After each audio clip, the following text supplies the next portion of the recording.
Okay, everyone. Good morning, good afternoon, and good evening, depending on where you are joining us from today. My name is Gry Moxnes, and I'm the head of section University Library at the Oslo Metropolitan University in Norway. I'm also co-chair of the IATUL Special Interest Group for Library Space with my colleague Martin Borchert, University Librarian at the University of New South Wales in Sydney, Australia. Welcome to this IATUL Space SIG webinar on libraries and play, where we explore the concepts of play and applications in academic libraries, bringing spaces and students' engagement and learning together. We'll begin by giving acknowledgement of the first and indigenous people of all the countries we are joining from across the world. Pay respect to and acknowledge the role all people play in culture, knowledge, and care for the environment. We have a large audience of people registered from across the world. The session will be recorded and published on the IATUL YouTube channel. Martin is going to facilitate the Q&A sessions that will follow each presentation. For our session, we are going to start with the presentation and the Q&A with Dr. Danielle Wyatt and Dr. Leorke, who are the authors of the book, The Library as Playground, How Games and Play are Reshaping Public Culture. We'll then move on to 3 short presentations from Space SIG members who will discuss implementation of play in each of their libraries. If you have a question for one of the presenters, please post them in the Q&A tab below. Welcome to Danielle and Dale, and now over to you. Can everyone hear me? Okay. Thank you to the IATUL for having us here today. We'd particularly like to thank Martin and Gry for organising this event. It's taken a while for it to come to fruition, and this is all because of their persistence and care. And we really appreciate this, and we're so pleased to have this opportunity to talk to your group. I'm Danielle Wyatt, a cultural researcher, and I'm speaking to you here today from the unceded lands of the Wurundjeri people, custodians of knowledge and culture on this land for millennia. I pay my respects to their elders past and present, and I'd also like to pay my respects to any First Nations people here with us today. Dale, would you like to introduce yourself briefly? Yeah, sure. So hopefully you can see me there. Hi, I'm Dale. I'm currently based at the University of Stirling as a postdoctoral researcher at a place called the Centre for the Sciences of Place and Memory. As it happens, I'm also back in Australia, back in Melbourne at the moment. So yeah, in the same time zone as Danielle and joining you from Melbourne on the lands of the Wurundjeri Woi-wurrung people. All right, I'm going to start by talking a little bit about how Dale and I came to work on libraries and what distinguishes our approach, and then how play became a focus of our work. So our research on public libraries began about 7 years ago, and like everyone at that time, we were looking at the library's response to the digital transformation. So digitization of the archive, new media, and how they were responding to an increasingly online world.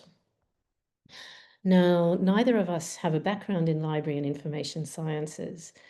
Dale's research was in urban policy, new media, and game studies, and my research has mostly been on art and cultural policy. So this meant that when we started thinking about public libraries, we were looking at them as outsiders. And we were looking at how libraries related to the topics and terrains we were already familiar with. So Dale was very attuned to how the library's transformation was deeply connected to a wider urban shift towards a knowledge economy. And I was interested in libraries as cultural institutions that mediated between the local community and the agendas of government.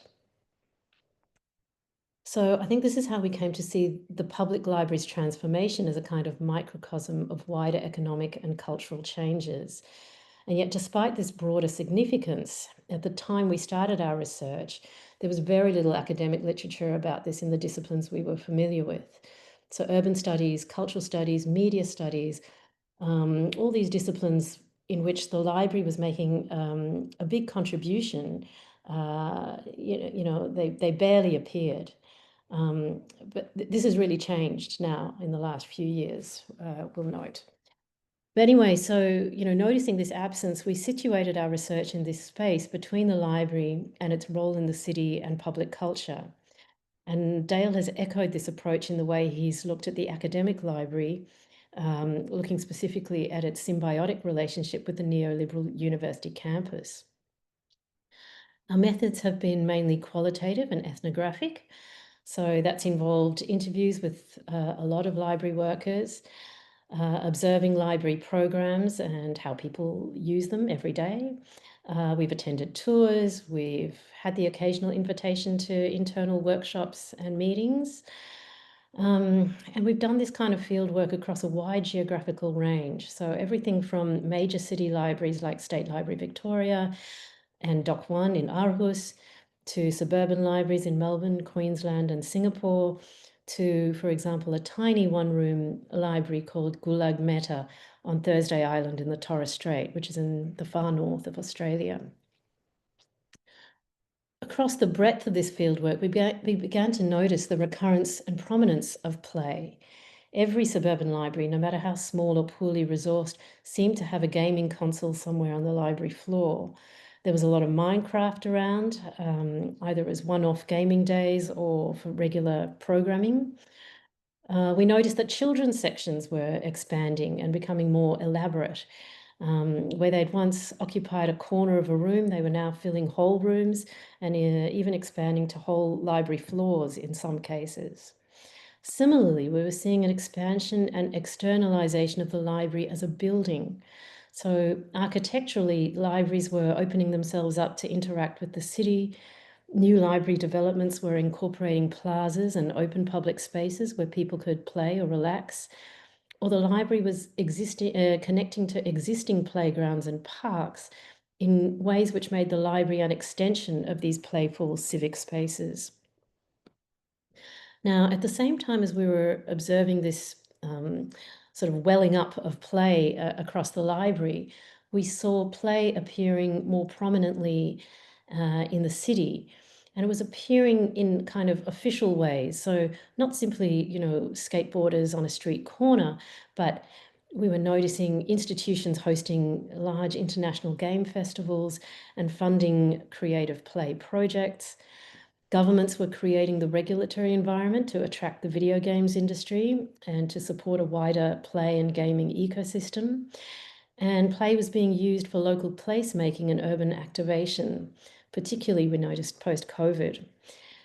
When we situated the library's embrace of play in this wider context, we came to recognise that play was not only about extending the library into new kinds of services and spaces, it was also about signalling the library's post-repository future in a digital economy and positioning the library as a participant in and contributor to wider governmental objectives.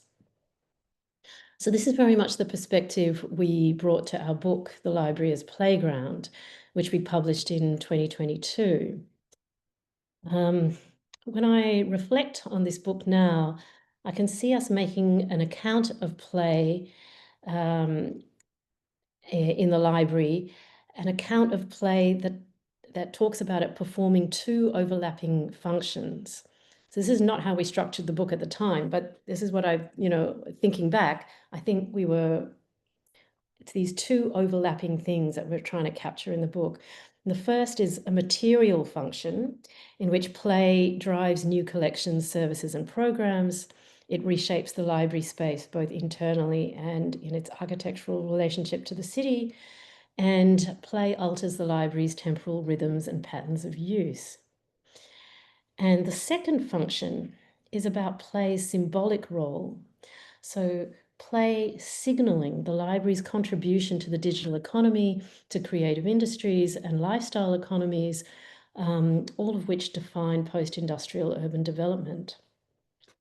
So for us, play is more than a supplement to existing library programs and services, and neither is it simply peripheral to the contemporary library's core mission. Play really does perform transformative institutional work, and this means that we can't simply regard it as neutral or benign. So it's probably evident to you already, I hope, that this presentation isn't a how to implement play in your library kind of talk, and nor is it a celebration of the benefits of play for libraries. We think there are valuable qualities that play brings with it for libraries and the communities they serve, but we also think that play itself serves competing values and interests. And this is what Dale will talk to you about shortly, drawing first from our fieldwork on public libraries and then identifying how this translates to the academic library. But before I hand over to Dale, I just want to briefly touch upon how we've come to think about play itself. Because while it might seem self-evident, play is never just one thing, and the many things that it is or that it could be are often incommensurate with each other. So I'm going to talk through just 3 ways of thinking about play in libraries. And this is by no means a comprehensive account. These are simply frameworks or concepts that have helped us make sense of what we were seeing in our fieldwork. So the first one is what I'm calling a dialectics of play. So we've got up there 2 images. And I think if you look at the one on the left, it's kind of a typical way, it's what comes to mind for me when I think about play. We tend to think of children, of activity, of noise, of fun. We think about play erupting into or interrupting everyday mundane activity. And in our research, we certainly encountered these kinds of examples. We saw libraries hosting board game nights, many programs for children, story time. We saw libraries hosting live action role-playing events, libraries becoming escape rooms, spaces for performances and installations. So all these ways in which play was present in these physical, social, noisy ways. But then we have the image on the right. You know, we also encounter play in these less visible ways. So library users we spoke to talked to us about what attracted them, say, to something like the La Trobe Reading Room at the State Library, Victoria, which is a very stately room, similar to the one in that image. You know, and this is an inward-looking quality of the room, the sense of a disciplined, silent environment, allowing people to concentrate, allowing people to make unexpected connections between ideas. So I've got here a quote from Umberto Eco talking about what he experiences in his personal private library. And he says, "I make discoveries. Having gone into work on, say, British empiricism, I start to follow commentaries on Aristotle instead. On getting the floor wrong, I find myself in an area I hadn't thought to enter. In this sense, the library becomes an adventure." I found another quote somewhere about libraries as theme parks of the imagination. So similar, these kinds of experiences, the idea that rules and boundaries open up new ways of thinking, illustrate the imaginative and creative qualities that have been a feature of play and of libraries, in fact, for centuries. So in these contrasting images, you can see something of the duality or the dialectic quality of play, as much as we might associate it with the body, with children, with sociality, and with what is sporadic and unpredictable. We can also find it in the life of the mind, in the practices of adults, in concentrated solitude and habitual or patterned habits and practices. All right, I'm going to move on to the second one. So play is third place. Now, I imagine most of you will be familiar with this term, but just as a reminder, the third place concept comes from Ray Oldenburg, sociologist, I think, and it's used to describe informal gathering places. So places like coffee shops, cafes, local bars, anywhere where people hang out voluntarily for social interaction, relaxation, and fun. So in this sense, the third place is at the heart of common understandings of play. Now, in our work on public libraries, the third place came up indirectly in the way we saw libraries promoting themselves as public living rooms, or they'd call themselves the heart of the city. These metaphors of familiarity, social ease, care, and comfort. part of the reason I think libraries use these kinds of metaphors is to reclaim their importance as physical spaces. But it's not only about creating an inviting atmosphere with plenty of soft furnishings, it's also about recoding what the library user is. So thinking about the user not simply as an isolated mind imbibing information, but as a member of a community that seeks comfort, stimulation, and social connection, and as a body which experiences fatigue, distraction, cold, sensory overload. Now, Oldenburg's concept of the third place really refers back to small-town mid-century American life. It's actually a nostalgic concept, recalling the ways things used to be or were imagined to have been in a simpler, more homogeneous society. So when libraries use this concept now, I think they're really thinking about how they might create forms of community and connection in a much more fragmented, socially diverse world. And the same kinds of questions would be true for the academic library. How do they not only serve, but foster a sense of serve the student, but foster a sense of belonging for an internationalized student body navigating a more decentralized and online campus? Okay, 3, play as embodied communication. So what we have there is a video of a game or art installation called Symphony With by 2 artist designers, Jin Lin and Nicholas Leong. And this was a game they developed in 2022 for Orientation Day at RMIT University in Melbourne. So it wasn't an orientation day for the library, but it could have easily been something for the library. And the premise is players touch the installation and they touch each other to activate the sound. And Nicholas Leong, one of the designers, said, "Our goal is to help people get to know each other. We figured out that we really wanted to do something with sound because we think that sound, there's no language barrier because everyone comes from a different background. There's a lot of really nice experience because people don't need to worry about being shy or not sure of their English, and a good opportunity to play something fun and simple." And Jin Lin, his colleague, said, "Well, while we were building that project, I had in the back of my mind, this is going to be the first project post-COVID. This is the first time that people can connect with each other." So you can see that in this playful work, the body becomes a site of social connection, the sound reaching beyond the barriers of language, and the body, through touch and mimicry, becomes a means of overcoming social inhibitions. Now we can generalize from this specific work, and we can see how non-verbal forms of communication might bridge all kinds of differences, whether these are social, cultural, linguistic, and we can think about how this might translate specifically to the academic context where playful, embodied communication might help people bridge, for example, disciplinary boundaries, or to levelize hierarchical relationships like the relationship between staff and students. So that might be one of its applications. Anyway, so these are 3 ways we can think about play in the library. As I said, by no means comprehensive. And I'm going to hand over to Dale now, who will anchor some of these concepts in some specific examples.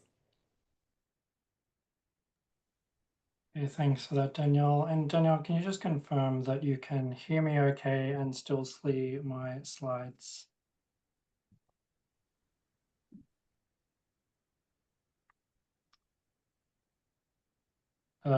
Yeah, so presumably you can still hear me and see the slides. Is that okay? Yes. Yep, good. Okay, so picking up there from Danielle's framing, for this part of the talk, I just wanted to take that kind of broader view of play that she's outlined and just through some examples, really ground it within the specific histories and practices that we've observed in public libraries.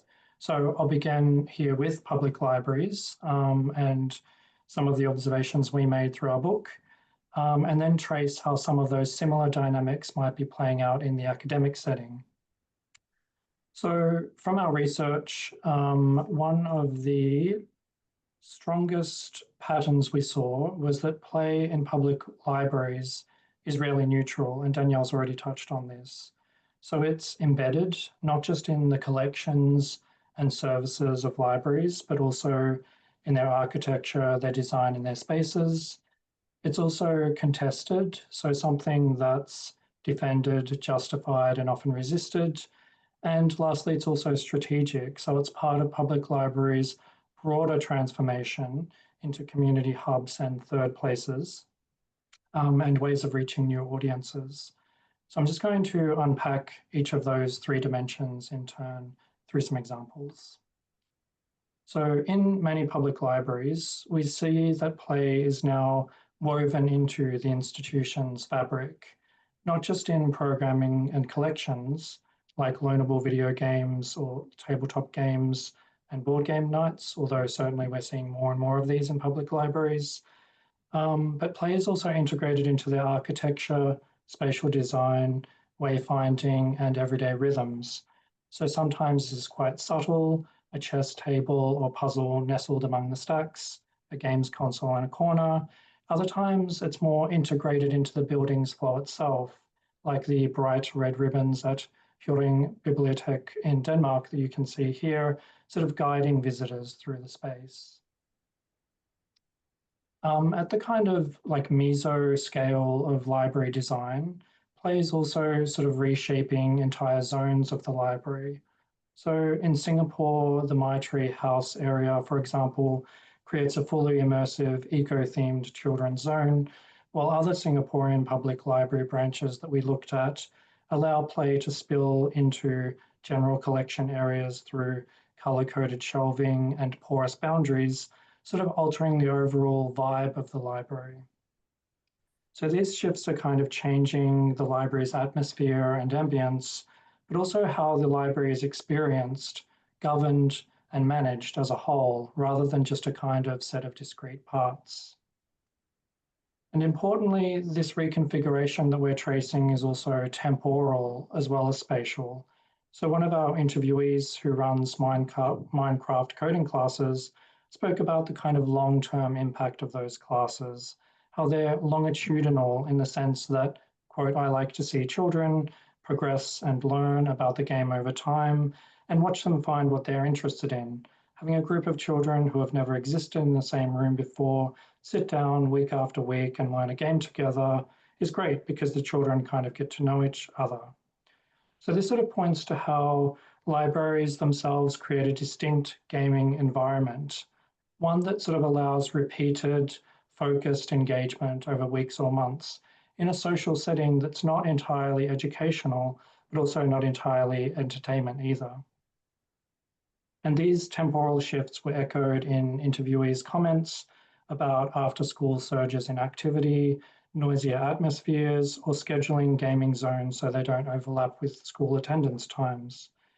And as Danielle noted, our research found that these kind of shifts aren't just happening in large central libraries, but in all kinds of libraries, suburban and rural. So any library that has a kind of game collection or program is dealing with these kind of reconfigurations. And importantly in the book, the sort of last point about this embeddedness is that it's not just confined to the library's interior, it's also extending into those outdoor spaces and the library's sort of interface with the wider public life of the city, where play becomes a way of connecting the institution to its surrounding civic environment.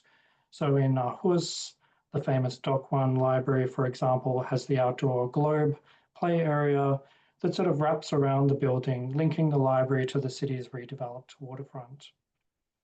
So over time, these kind of features embedded in the library become part of how communities experience it, shaping its sort of personality and public image.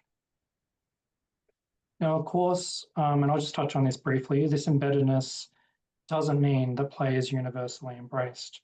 For some, it might expand the library's cultural reach. For others, it might be seen as a distraction from other serious uses.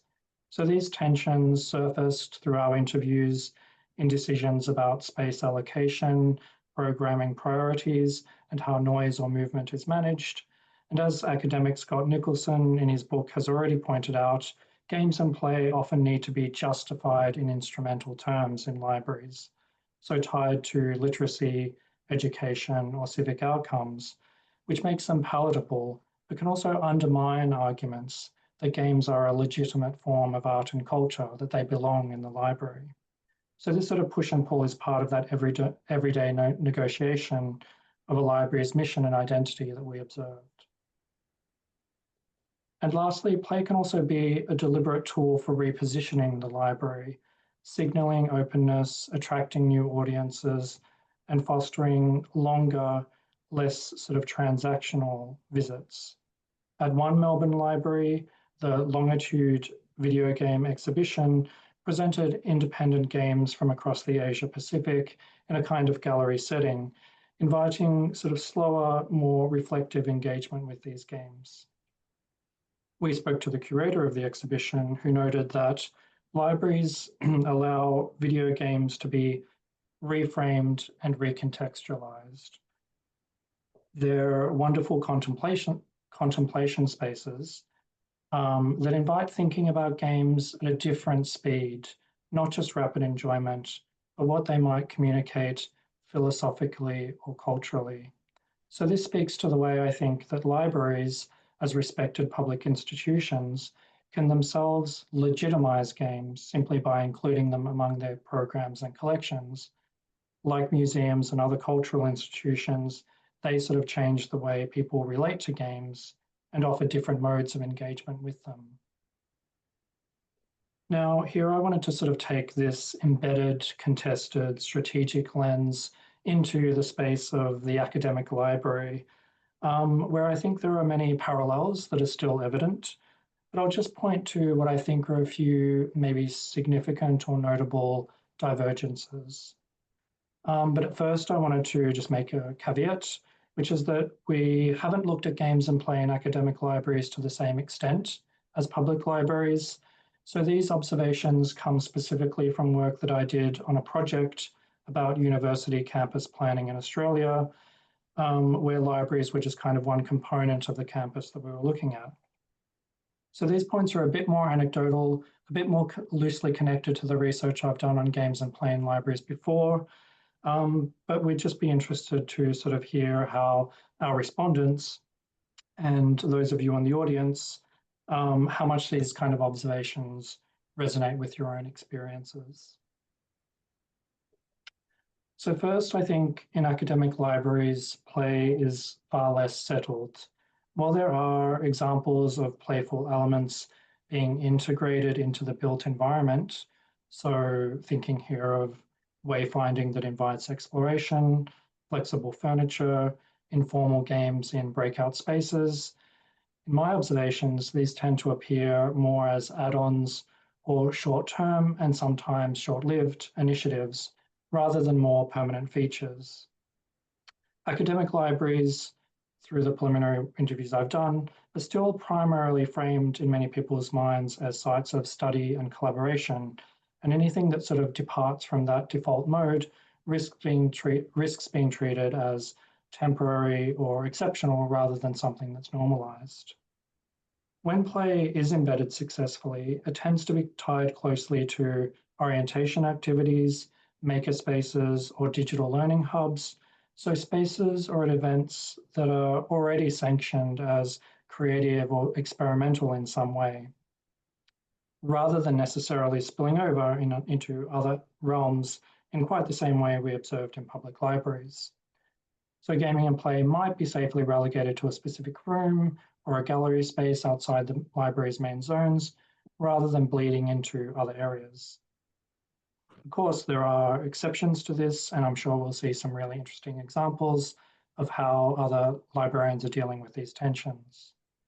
One notable one that I encountered was Queensland University of Technology, which has its own gaming room, as well as interactive screens interspersed throughout its spaces, and other sort of colourful, playful wayfinding and design features that I'll come back to a little bit more later. In terms of contestation, games and play are also understandably contested in academic libraries, like public libraries, but that contestation plays out a little bit differently. Even though we're increasingly seeing academic libraries reach out to wider publics through community events, art galleries and exhibition spaces, as well as some libraries embracing the dual or joint use sort of public academic library model, students still remain their primary audience, understandably. So the library's role is much more explicitly linked to pedagogy and research, and the cultural expectations of serious study, we would assume, are stronger. So play can be read as gimmicky unless it's carefully tied to learning outcomes, well-being agendas, and employability or vocational narratives, and meets much firmer resistance in the academic space, where experimentation might clash with potentially elitist or simply conservative ideals. In Australia and the UK, which is where I've mostly focused my research in this area, university libraries operate under very constrained budgets, centralized governance models, and high accountability metrics, so there's also often less room for experimentation without a clear institutional rationale.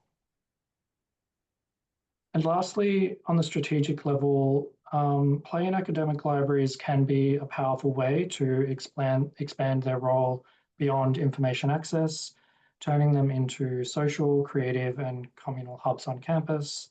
And when linked to courses or cross-campus projects, playful programs can encourage connections between disciplines, as Danielle noted, give students a break from high-pressure study, and make space for different ways of thinking and learning. And we saw that with the symphony with example before, which was sort of in the middle of the campus and really mixed things up quite a bit. But within the sort of competitive, brand-driven environment of the neoliberal university, play can also be reduced to spectacle, a sort of photo opportunity or one-off event, instead of something woven into the everyday life of the library. So the real challenge here is to create playful practices that last, rather than relying on a single project, event, or personality to sort of keep them going and drive them. Now, just to close and wrap up our part of the discussion, we wanted to move a bit away from making prescriptions or offering concrete advice, and instead offer just a set of provocations. So questions and examples to throw into the conversation with our panelists and see how people respond. And these are really the kind of themes and topics that are interesting us in our current work, and we're keen to get a bit of feedback on them. So I just wanted to start this part with an example of a recent refurbishment I visited at an Australian university library, where a reading nook, which you can see here, and other small zones clearly drew inspiration from public library design. And similar kind of small-scale interventions kept popping up in my research and my visit to university campuses. So VR labs, sensory rooms, and dedicated areas for First Nations, LGBTIQA+, and neurodiverse students. We might see these as one expression of a wider shift towards the learning commons model outlined in Scott Bennett's work and the work of many others, where library spaces are increasingly being domesticated, in Bennett's terms, to support collaborative, flexible, and active learning. So the intention here is to cultivate a more informal, inclusive atmosphere where play, sociability, and belonging are part of everyday academic life. And the library, Bennett argues, is the ideal starting place for this to happen. Yet sometimes these initiatives can feel like awkward grafts, sort of like quick emulations of public library trends, rather than deeply integrated redesigns. So the result can be spaces that look good in photos, but feel slightly at odds with the building's existing culture and flow.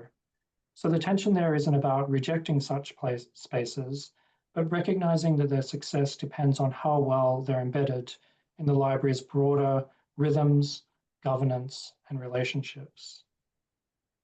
Now, by contrast, the example I mentioned earlier, Queensland University of Technology's libraries offer a somewhat more cohesive approach here. So here, play is woven subtly into the design, signage, and ambience of the library, a sort of quieter embrace of the third place ethos that Danielle mentioned earlier.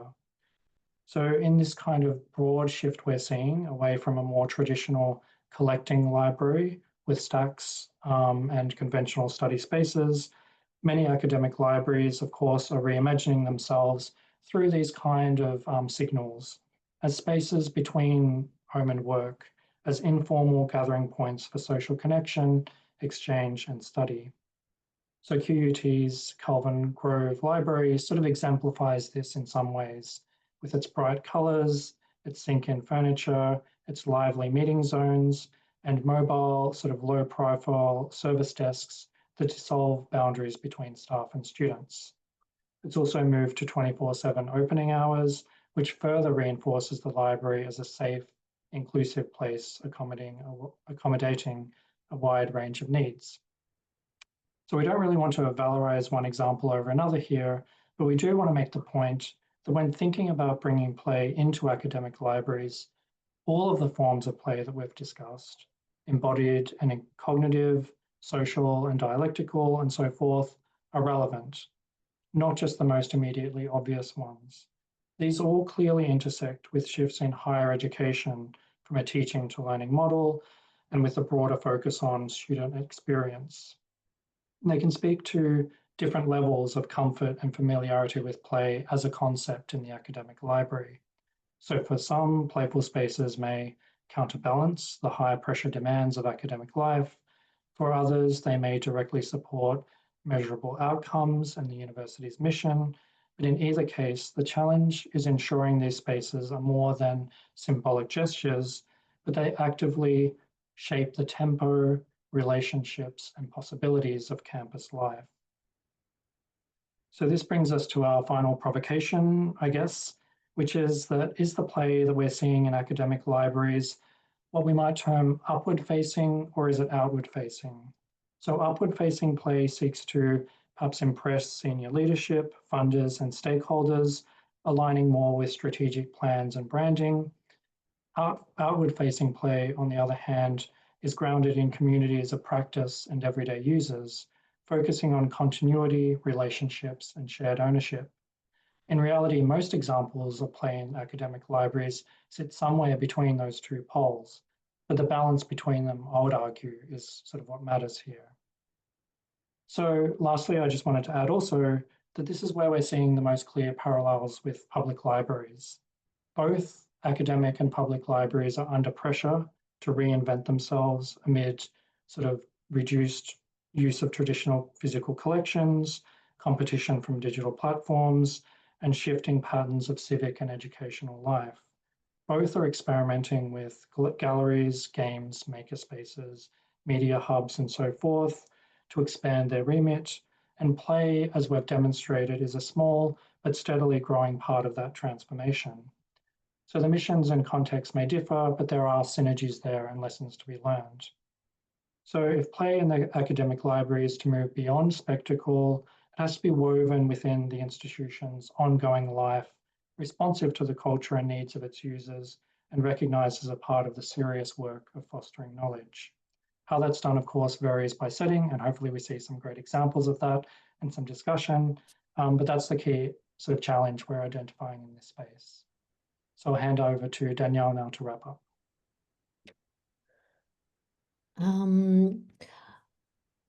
Thanks, Dale. I really don't have any more to add. What we wanted to do was to use the remainder of our time for discussion with you. We do have a few questions there on that slide as prompts, but we're also happy for you to just make your own comments or questions. I guess, is there anything you'd like us to discuss further? Does anything we've said resonate with you? Are there points you disagree with? Are there any important features of this topic that you think we've left out?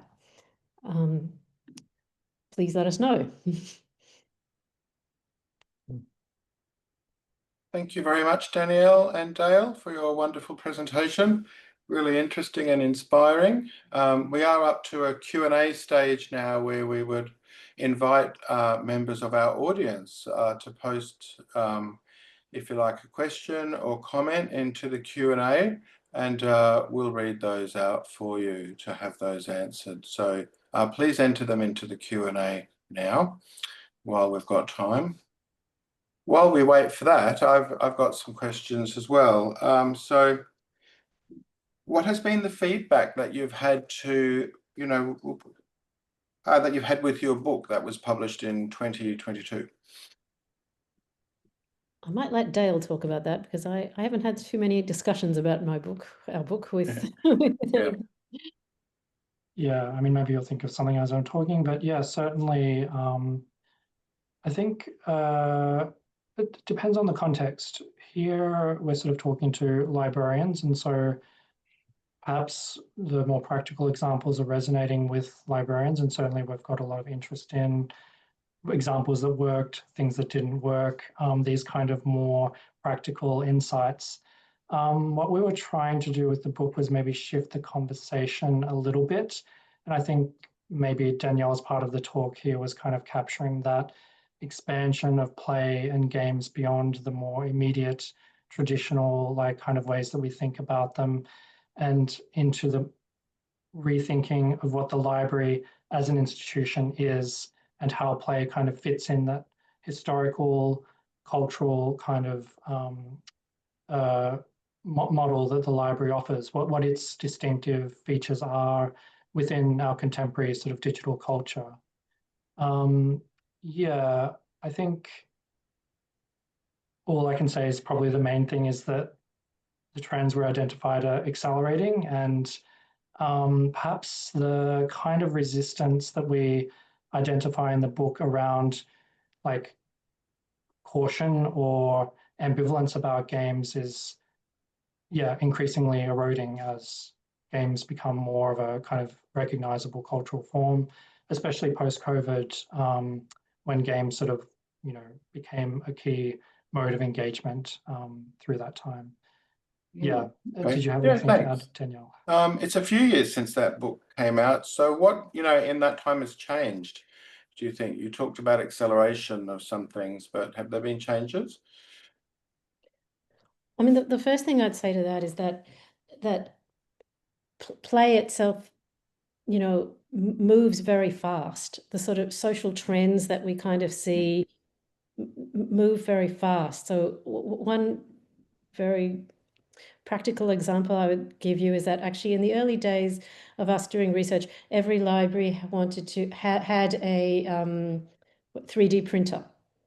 Everyone had a 3D printer or wanted a 3D printer, and they had all different ways of presenting this 3D printer. Some of them would like lock it up in a glass room. Some of them would put it right in the middle of the library floor, and they soon realized that if you lock it up somewhere, no one will use it. If you put it in the middle of the floor, people will damage it. And I think subsequently, I don't know, things have moved on. People no longer want a 3D printer. That libraries no longer want that, and libraries themselves are aware of how quickly these trends move. So I think the kinds of, even the kind of sort of design features, architectural features, play features we were seeing, I think, from 1 year to the next, over 5 years, they definitely cycle through, and libraries realize what works, what attracts people, but then what's the new thing? And so they're aware in terms of their investment of not investing too much, because they know that it is probably not going to last. Yeah, keeping up with that change is a challenge, especially when you're designing entire areas or spaces of the library around a new technology. So flexibility and adaptation, perhaps. But I think we sort of captured the kind of like trailing off of the makerspace in the library with that book, and more speaking to public librarians, the makerspace as a designated area is not their primary focus. It's perhaps moving into a more flexible, integrated space that isn't tethered to particular technologies as well. Okay. Yeah, thank you. So we have some wonderful questions from the audience now. So that's good. So thank you. Please keep them coming in. So the first one, it says that as with any initiative, we do need to draw some measurable outcomes. What are some metrics here which you can use in success in play, which you've come across or that you can foresee? I'll just make a start on this, but I'm sure Dale will have more to say. That is a crucial question, and it is something that dominates, in fact, at public library people's thinking. And it's a problem because the metrics that they are measured against by government, normally local councils, do not capture the diverse kind of work that they're doing. So they feel compelled to provide the programs and services that their community need, but they know that a lot of that work is completely invisible to the people that fund them and to whom they're ultimately responsible. And public libraries were looking for to develop frameworks that could better capture, for example, like that Minecraft example, children coming, over many months every week to a Minecraft club, and that simply was invisible work. The best that they can do is numbers through the door and membership, but that and so that gears them towards these more spectacle-oriented events in which you can claim that 100 people came, but what is the value of that compared to like 15 young people who come for a year together and learn to work with each other? So I don't have a good answer for that. Maybe Dale has seen. Yeah, we don't really have good answer. I guess the provocation I'll put is the term metrics itself maybe being problematic, but the reality is that all libraries have to demonstrate value, and that's arguably even more so the case in the academic context. But yeah, I think what we've seen most successful in the public library realm is a shift away from concrete metrics, numbers, quantification towards what Danielle was talking about, qualitative, story, narrative-based kind of ways of capturing what the library is doing. Because, yeah, something as elusive as play doesn't easily fit into these kind of more traditional metrics around collections and sort of visiting of spaces in the libraries. So, yeah, we don't have answers, but that's definitely one of the core tensions here.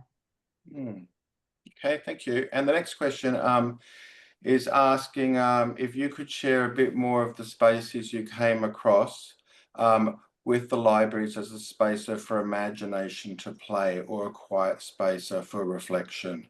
And that was showing on the dialectics of play slide. Yeah. Danielle?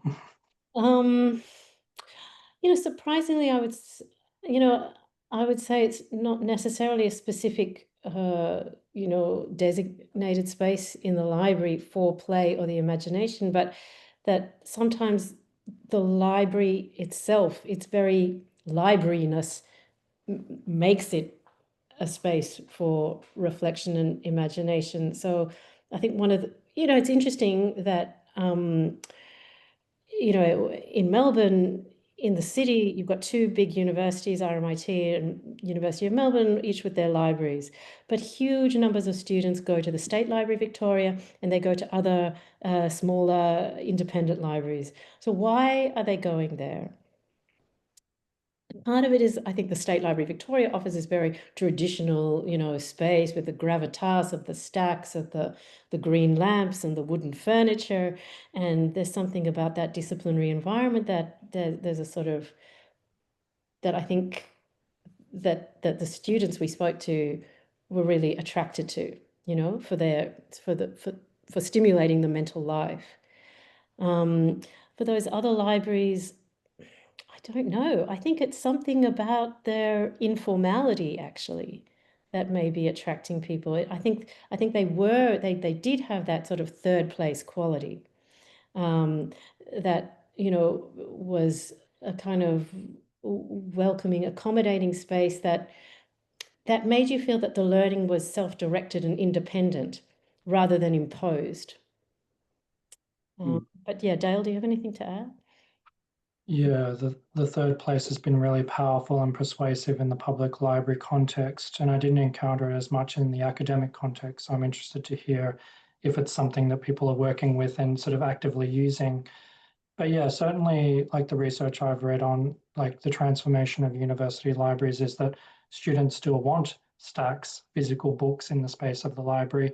But as one person I interviewed put it, they're just not using them. They're more of a kind of backdrop or a kind of invocation of the library as a serious kind of space for thinking and, scholarly work. So yeah, the core tension there is how to not eradicate that in favor of a complete pure third space, but to still retain the sort of scholarly vibe of the library, but balance that with space needs, with the kind of student experience that students are coming to expect from a library in the contemporary university.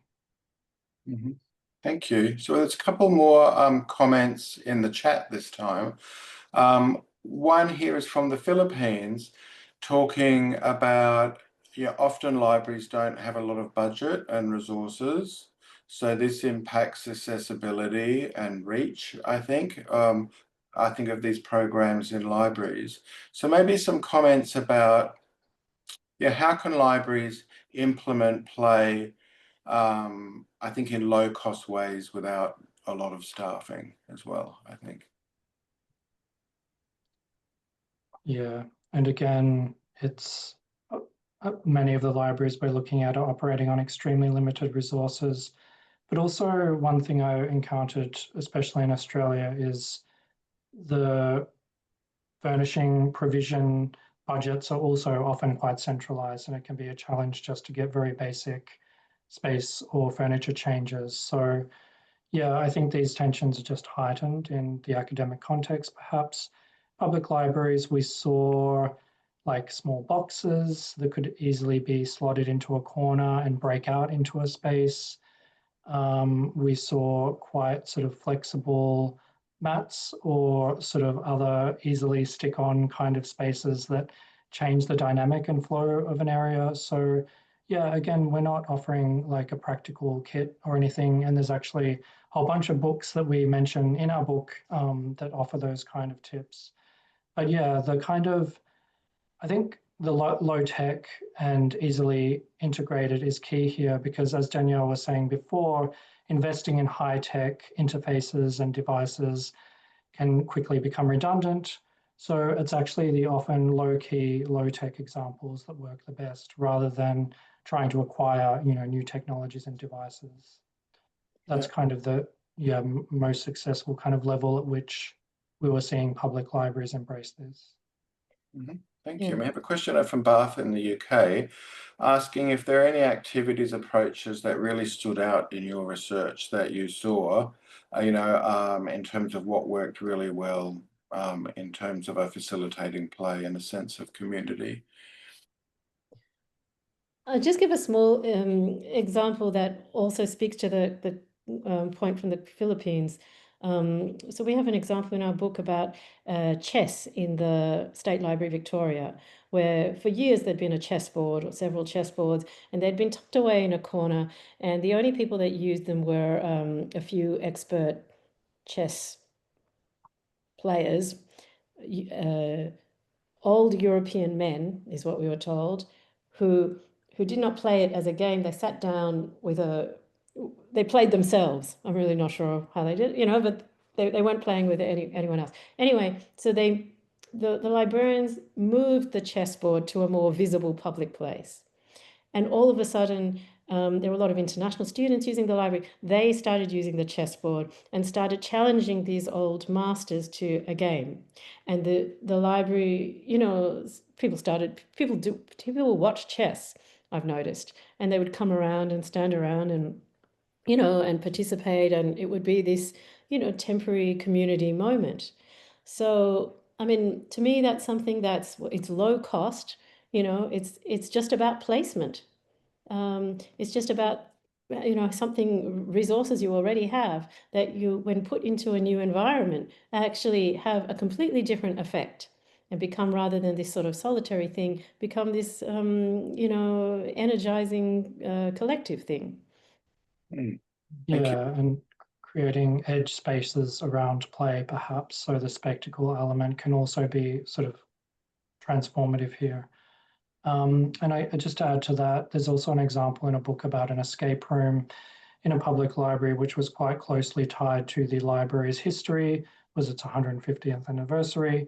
So these kind of like escape rooms or role-playing games often are just fun and spectacle, but work most successfully when they're quite closely tied to the local culture or history of the library and its communities. So the best examples we saw were really thinking through how play can be a way not just to do something different, but to connect back to the library's mission, its collections, its archives, its sort of existing fabric.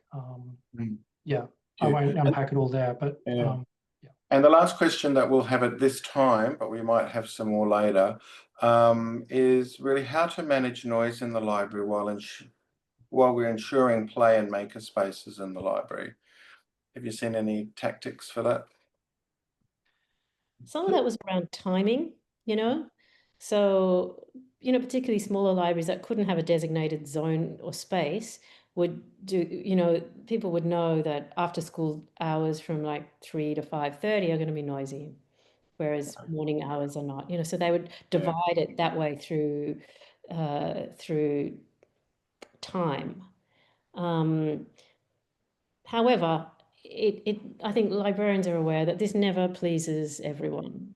We have a number of respondents complaining about how suddenly the library is this noisy place with phones and what have you. Okay. Yep. Thank you. I'm going to hand back to Gree. We're going to move on to the short presentations and we'll have also some question time. Thank you. Yes, thank you, Danielle and Dale, for your very engaging presentation and discussion. Next, we have Cornelia Tanchiva, Hillman University Librarian and Director at the University of Pittsburgh, USA. So, Cornelia. All right. Yeah. Thank you, everyone, for coming to our presentation today. And thank you to Dale and Danielle for a fascinating first part of the presentation. Other than being the Hillman University librarian and director of the University Library System, I'm also a member of the special interest group on library space and design. And today I will try to very briefly illustrate the concept of play in academic research libraries through the renovation of our main library on the Pittsburgh campus. We have 4 campuses, but Pittsburgh is the main campus. And the concepts that particularly resonated with me as Dale and Danielle were talking are things like thinking about play as not entirely educational and not entirely entertainment either, somewhere in between. Or thinking about learning as a self-directed activity rather than imposed learning. I find some parallels between what they were saying, some deviations also in what we were doing, and hope that you appreciate what I have to tell you about. So a few words about the University of Pittsburgh, because the context is very different. When you're talking about libraries, and particularly academic libraries are very constrained in other parts of the world, well, in the United States, or at least in the context in which I am, they're not very constrained. So that's a different context. Anyway, the university was founded in 1787, so it is one of the oldest institutions of higher education in the US, and it is known currently for medical research, STEM disciplines, computer science disciplines, a top producer of Fulbright students, and one of the top 10 universities in research dollars in the United States. So some background on the renovation project. You can see the timeline. It's been like 8 years of my life devoted specifically to that particular project. It's a complete renovation of the main library. The principles of the renovation are on my next slide, but I will not spend time on going through them. If anybody is interested, we can talk about that. What I would focus on is the concept, or 2 concepts. The concept of experiential learning, that is creating opportunities for learning through doing, which is what play is to me, doing, and focusing on the unique, focusing on things that the library contributes that are unique and people cannot find in other places and spaces on campus. So with that, I will move on to a few examples of how we have incorporated play in our redesign of the whole library. And in this sense, play for me would also equal creativity in the context of a research library. That is encouraging engagement with spaces and programs and expertise between the mandated research, teaching, and learning, or imposed is what I think the term that Danielle used is. So the illustrations that I will use are our text context lab, which we also refer to as the book lab, which is a space. There's a picture in the lower right hand part of this slide.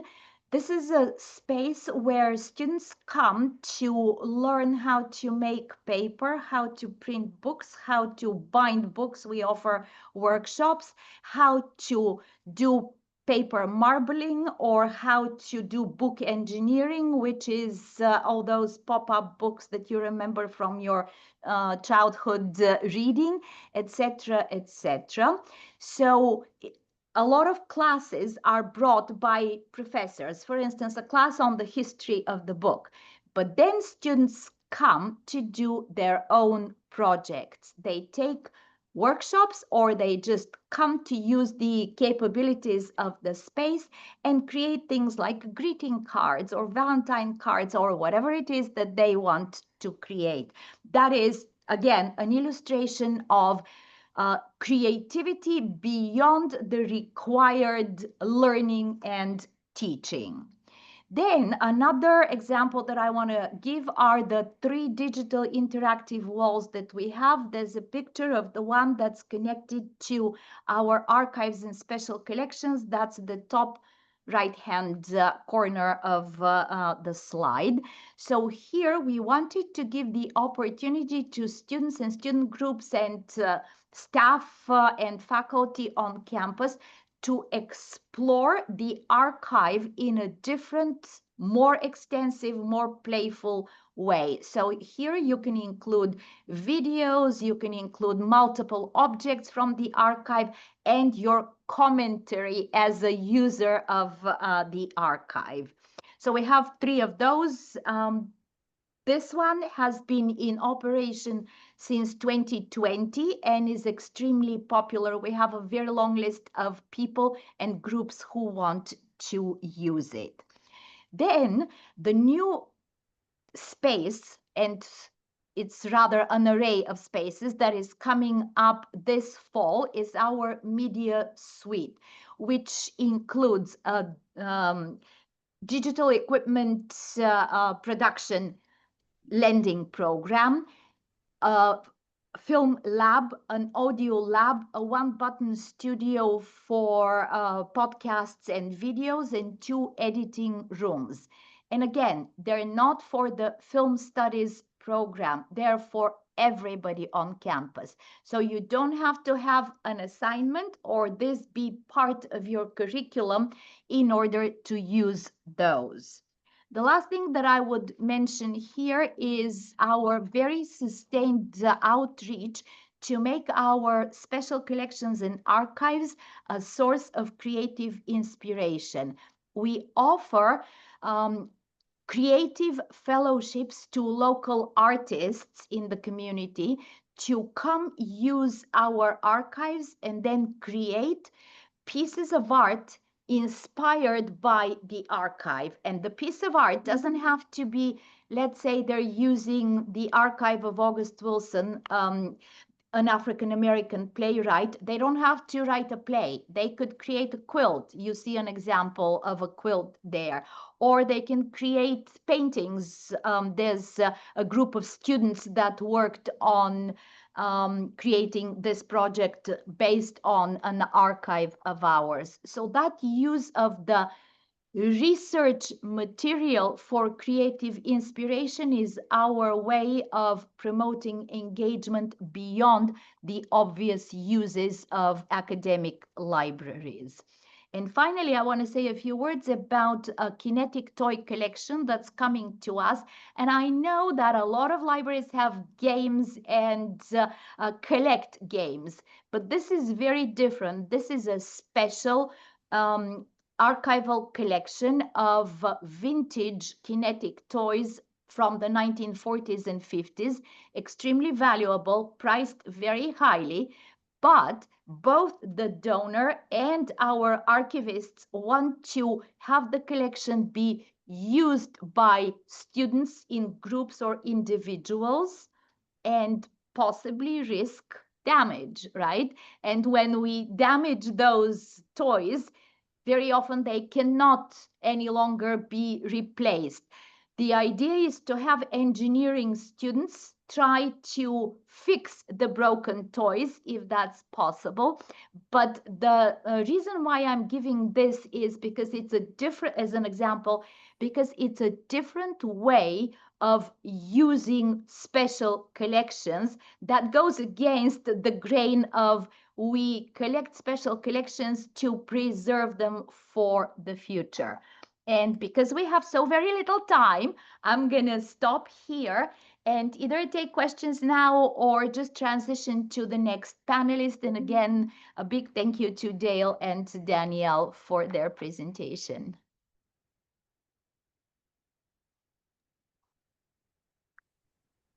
Thank you, Cornelia. Martin, is there any questions for Cornelia? Or if not, we will just There's no continue. questions at this time, but there'll be other opportunity for questions at the end. Yep. Okay, then we'll continue. Now we will hear from Siobhan Smith, Associated University Librarian at the University of Aotearoa, New Zealand. Kia ora. So I'm going to assume everybody hears me. Okay, lovely. So for some of you who were thinking or asking around how you can weave play into the library on very limited budgets or resources, my presentation is very much aimed at you. And I'm hoping it will resonate with some of the stuff that we have heard already from our amazing presenters. So at any rate, moving forward, trying to move forward, here we go. So at Otago, most students come from outside Dunedin, many straight from high school, so they're navigating big changes, living away from family, losing support networks, and learning to manage university study. We also have a responsibility to do better for our Māori, our Pacific and our disabled students, and to make belonging and well-being central to the student experience. One way we've approached this is through play.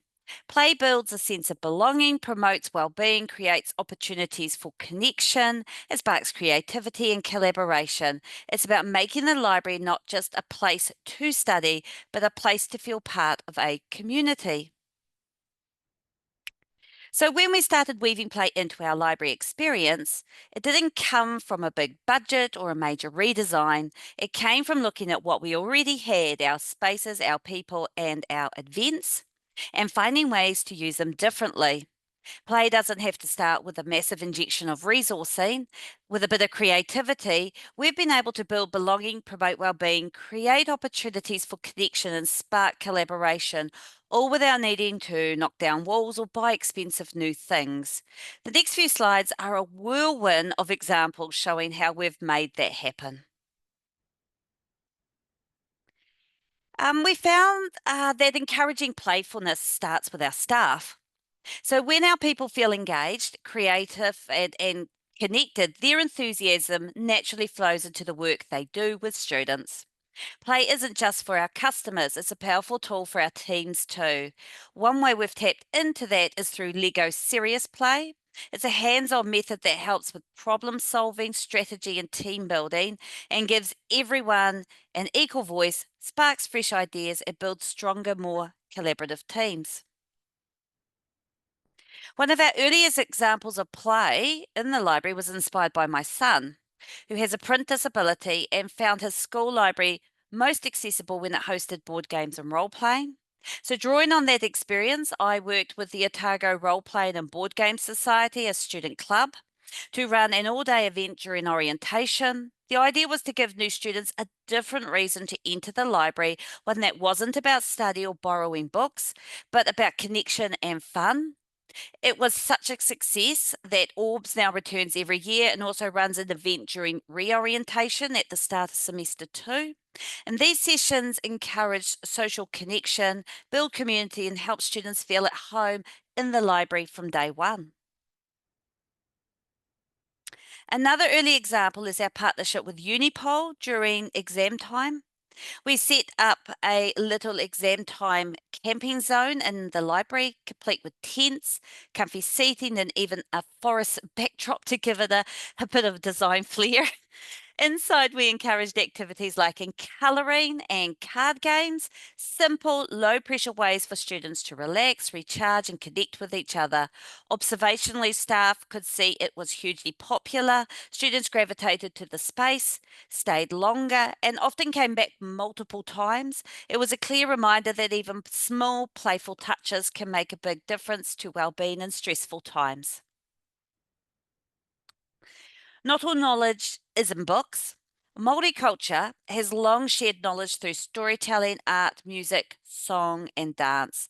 We invited an academic who researches and plays taonga poro, traditional Māori instruments, to run a lunchtime session in the library. It was interactive, with staff and students trying the instruments themselves, moving them from a display case to the mat created a lively space for cultural sharing, curiosity, and hands-on exploration, opening a new way for people to connect with knowledge and each other.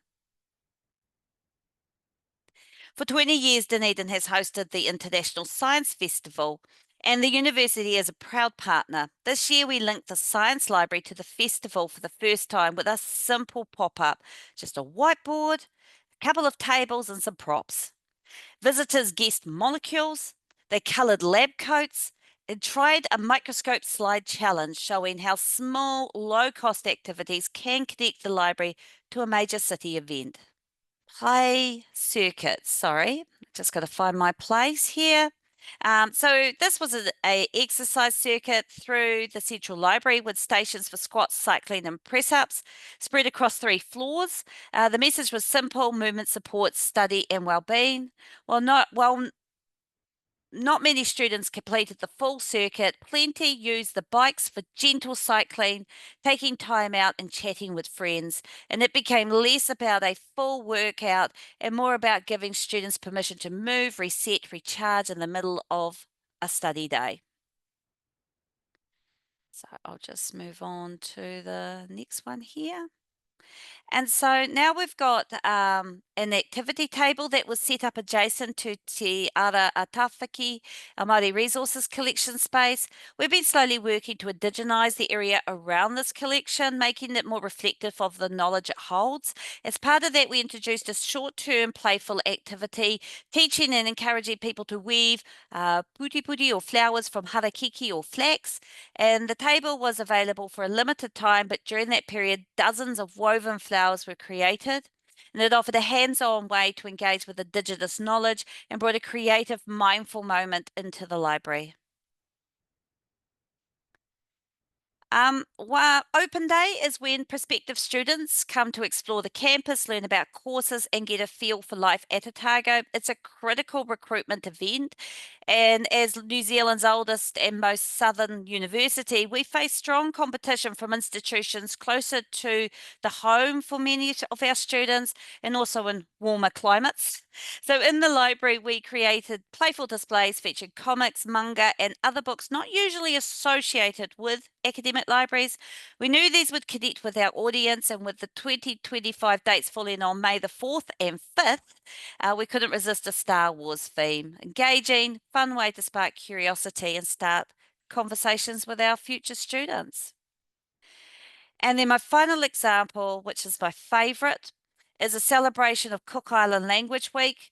And as part of our ongoing commitment to making our library spaces more welcoming and accessible for Pacific students, so we hosted Turama Itiara in the Central Library. It was the first Pacific cultural performance we've ever had in the library. For a brief moment, the space was transformed into a theatre, alive with the sound of drums, the swirl of skirts, and the energy of cultural performance. And students weren't just watching, they were invited to join in, and many did. And it energized the space, drew huge crowds, and had a strong impact on social media. It showed the library as a living, breathing part of campus life. And I just wanted the second photo just to demonstrate just the scale of it. So you've got students you can see in front of you lining the upper floors and looking down to watch the performance. There were actually even more gathered behind me and up in the upper floors. It's just a reminder of how powerful these events can be in drawing people together and creating a shared experience in the library. So quickly, lessons learned. If I had to sum up what we've learned by all of these examples, it's this: start small. Visible, tangible actions can spark interest and build momentum without needing huge budgets or major renovations. Partner with colleagues and communities. They bring ideas, skills, and energy that make these projects richer. Embed play into things that are already happening, events and spaces and routines, so it feels natural and easy to take part. And above all, make it open, inclusive, and simple to join in. That's how we create moments that connect people to the library and to each other. And I'll skip the last slide because of that issue that's probably put my timing out, and just say ngā mihi nui, which is Māori for thank you.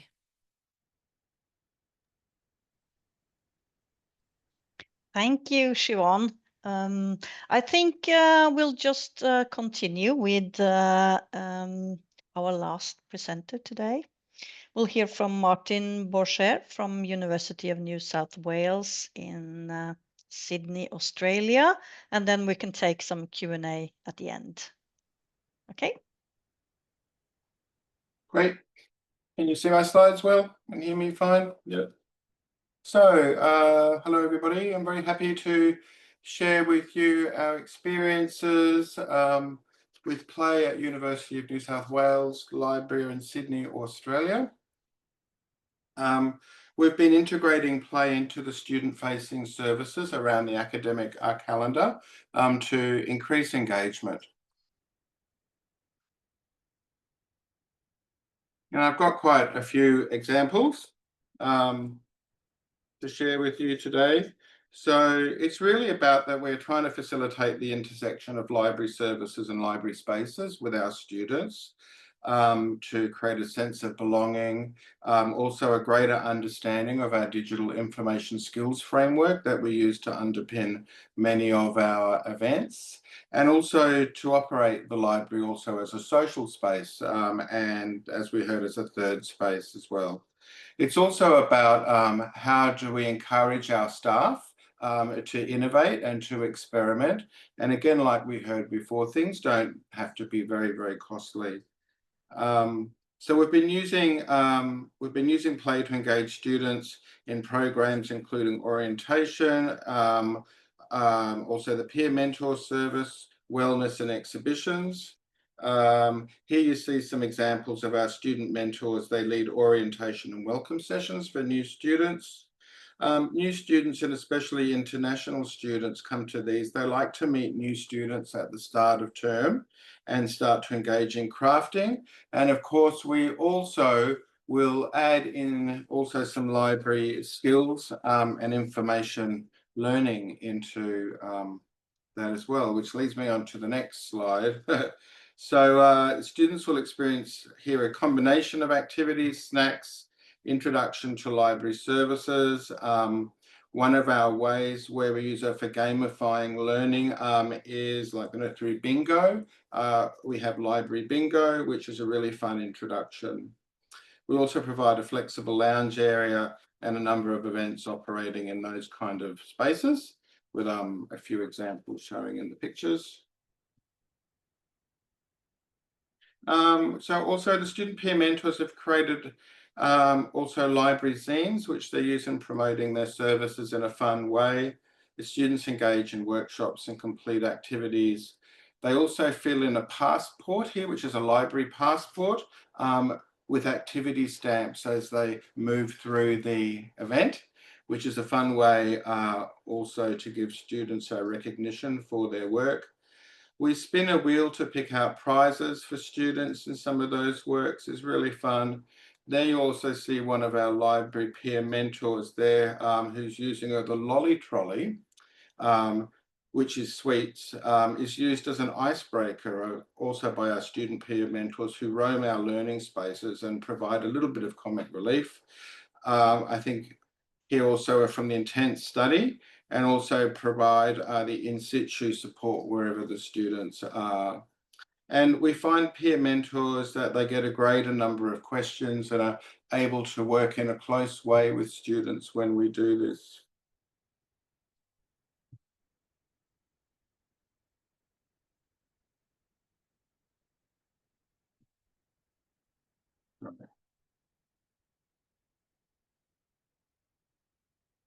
So the library underpins its events and workshops with that digital information and skills framework that I mentioned before, which is used to introduce students to smart searching of value information and using AI. We have a scavenger hunt in the library, which we have our staff deliver, and students roam library spaces looking for services and clues.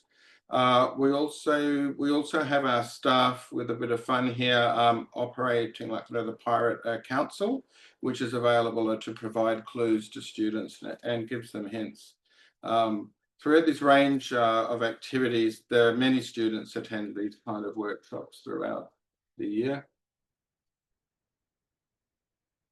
So we have a retreat space which provides games and a place to relax all year round. It's popular during exam times when students are looking for a break and a diversion. Also around exam time, we have Pat a Pooch, which is a therapy dog session, which is really popular with the students as well.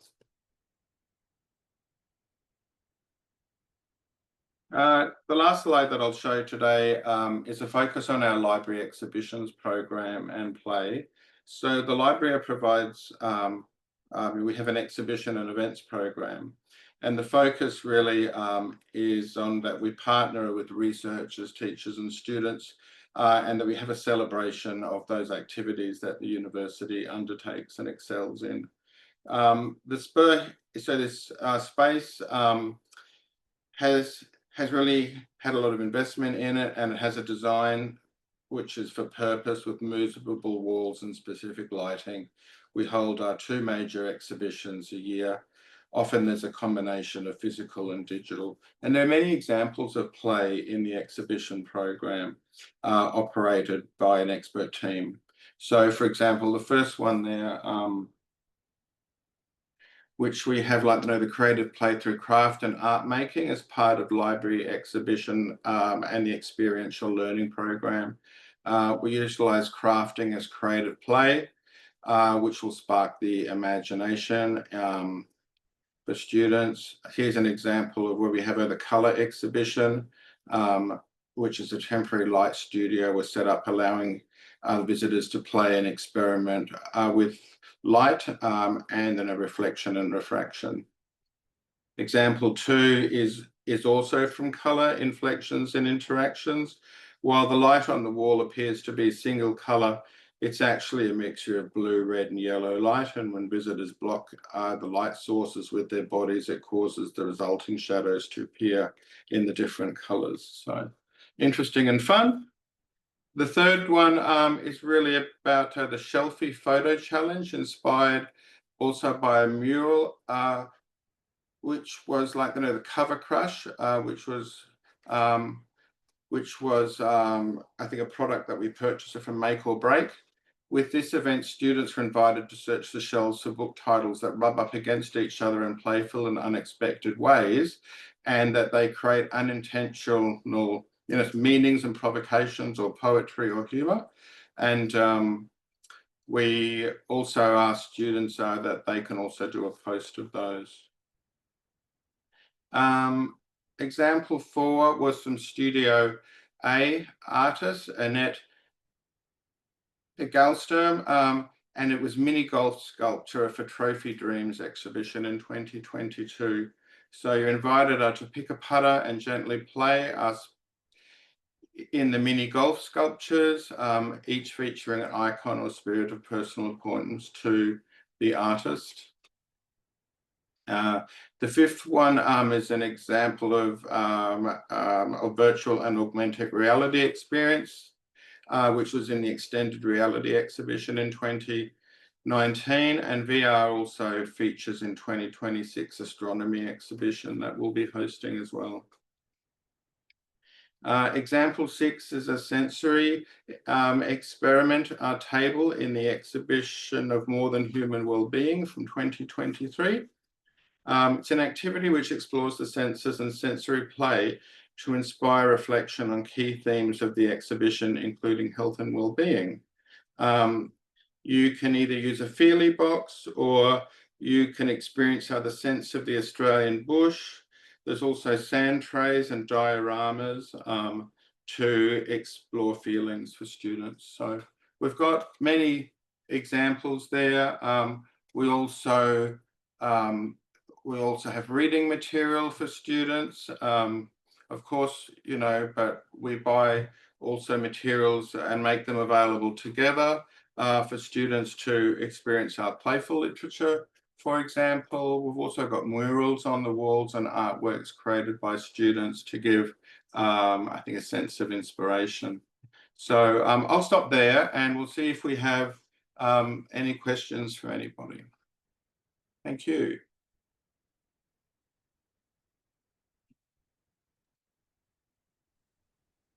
So thank you very much. I'm not seeing any more questions. I'll just have a look in the Q&A.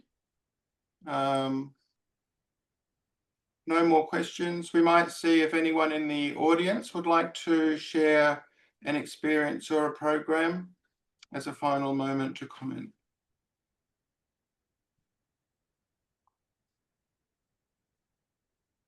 All right. I might hand back to Gree then. Thank you. Okay, thank you, Martin. I'll just say thank you again to all our speakers, to Danielle, Dale, Cornelia, and Siobhan, and Martin, and thank you to all our attendees and for your questions and discussion. It's time to end our session. Look out for the recording, which will be available shortly. So that leaves me just to say thank you and goodbye.